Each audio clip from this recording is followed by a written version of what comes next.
Article 43, Basic Rule. The parties to the conflict shall confine their operations to the destruction or weakening of the military resources of the adversary and shall make a distinction between the civilian population and combatants and between civilian objects and military objectives. So That's exactly what we're doing. That's exactly why we are allowing the civilians to evacuate before pounding them. We're doing the opposite. It's not exactly what you're doing. No, wait, you asked the question. Would you let me answer? Go ahead. What Hamas, ISIS did is they entered roughly 30 communities. Whenever they can, they butchered babies. They burnt them alive. They pulled a baby out of pregnant moms and then beheaded the baby, beheaded the mom. They raped young girls. This is what we're dealing with.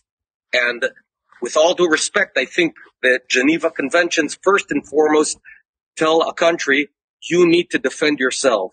And we will defend ourselves. We're going out of our way. I know that last week a hospital was fired by Islamic Jihad that fired a rocket on it, and BBC said that it was Israel, but it wasn't Israel.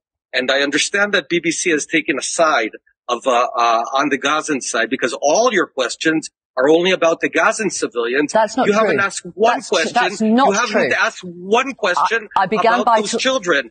From the very beginning of this interview, you just are asking me about them. Mr. But Bennett, it seems that you is cared not true. little about our side. Oh, it is. Mr. Bennett, I began by talking about the hostages. And what I'm asking you about now is... No, I'm not talking about the hostages. I'm talking about the babies that were murdered. And you keep on caring only about one side, but that is the BBC way. But let me tell you something. We're here protecting you. We don't need your protection. And if you think there's a balance here between two equal sides, then you are lacking moral clarity. And BBC, I must say, is lacking moral clarity. What you guys did last week, shame on you.